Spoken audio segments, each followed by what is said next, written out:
নমস্কার বন্ধুরা, অর্পিতা রেসিপিতে তোমাদের সবাইকে ওয়েলকাম। আজকে আমি বানাচ্ছি আলুর পরোটা। এর জন্য এখানে প্রথমে একটা কড়াই গরম করে নিয়ে এর মধ্যে দিয়ে দিলাম গোটা জিরে আর একটা শুকনো লঙ্কা। এক্ষেত্রে গ্যাসের ফ্লেমটা মিডিয়ামে রেখে এই মশলাটা ভেজে নিচ্ছি। মশলাটা ভাজা হয়ে গেলে গ্যাসের ফ্লেমটা অফ করে দিয়ে এই মশলাটা আমরা গুঁড়ো করে নেব। দেখো ভাজা হয়ে গেছে। আর এখানে নিয়ে নিয়েছি 3টে মিডিয়াম সাইজের আলুটা এখানে সেদ্ধ করে নিয়েছি। এবার একটা গ্রেটারের সাহায্যে আলুটা গ্রেট করে নিচ্ছি।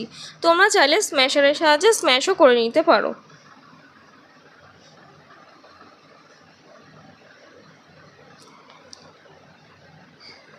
দেখো বন্ধুরা, আর এখানে লাগছে এই উপকরণ: 1 বাটি আটা, 1 বাটি ময়দা, আদা, কাঁচা লঙ্কা আর কিছু গুঁড়ো মশলা। এবার দেখো পুরো গ্রেট করে নেওয়ার পর হাতে দিয়ে দেখে নিচ্ছি যে আলুর কোনো শক্ত ভাব রয়েছে কিনা।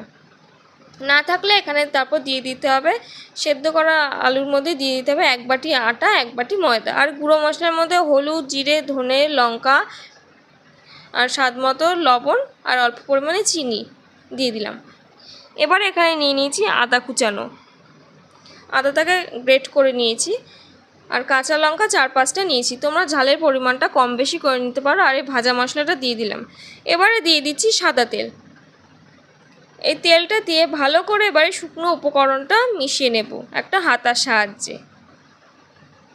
এই পরোটার রেসিপিটা কোনো রকম পুর ভরা কিংবা পরোটা বেলার ঝামেলা ছাড়াই খুব সহজেই তৈরি হয়ে যাবে, যা কিনা সকালের টিফিনে কিংবা রাতের ডিনারে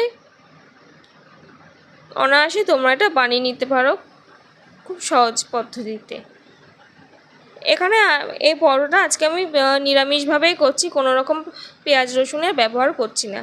এবারে দেখো শুকনো উপকরণ ভালো করে মেশানো হয়ে গেলে এবারে দিয়ে দিতে হবে জল। অল্প অল্প পরিমাণে জলটা দিয়ে দিতে হবে। এখানে আমার 2 গ্লাস মতো জল লেগেছে আমি যে পরিমাণটায় নিয়েছি। তোমরা যখন এটা বাড়িতে বানাবে এক্ষেত্রে কিন্তু জলের পরিমাণটা তোমাদের বেশিও লাগতে পারে, আবার কমও লাগতে পারে। এবার দেখো বন্ধুরা, এই মেশানোটা কিন্তু খুব ভালো করে মিশিয়ে নিতে হবে। এবার দেখো যে ব্যাটারটা কিন্তু খুব বেশি পাতলা হবে না, আবার খুব বেশি ঘনও হবে না। তোমাদের আমি দেখিয়ে দিচ্ছি, ঠিক দেখো হাতায় করে নিয়ে দেখিয়ে দিচ্ছি, ঠিক এরকমই হবে ব্যাটারটা। এবারে কড়াই গরম হয়ে আসে, কড়াইতে আমি দিয়ে দিচ্ছি তেল। সাদা তেলটা দিয়ে ভালো করে কড়াইয়ের চারপাশে মাখিয়ে নিচ্ছি এবার একটা চামচের সাহায্যে। এবারে দেখো তেলটা গরম হয়ে আসলে দিয়ে দিতে হবে এখানে 2 হাতা মতো করে ব্যাটারটা আমি দিয়ে দিয়েছি।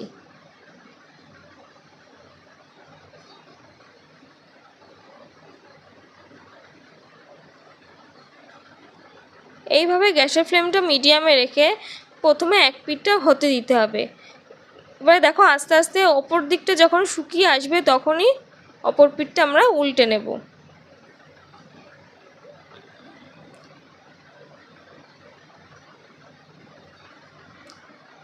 এই দেখো বন্ধুরা, একটা পরোটা প্রায় আমাদের তৈরি হয়ে গেছে। এবারে প্লেটে আমি রাখছি। এইভাবে একে একে আমি প্রত্যেকটা পরোটাই ভেজে নেব।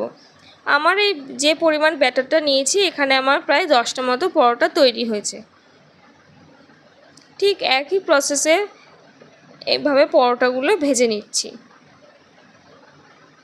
এই দেখো, এই হচ্ছে পরোটার ফাইনাল লুক। আর আমার রেসিপি ভালো লেগে থাকলে অবশ্যই আমার চ্যানেলটা লাইক, শেয়ার অ্যান্ড সাবস্ক্রাইব করে দেবেন। ধন্যবাদ।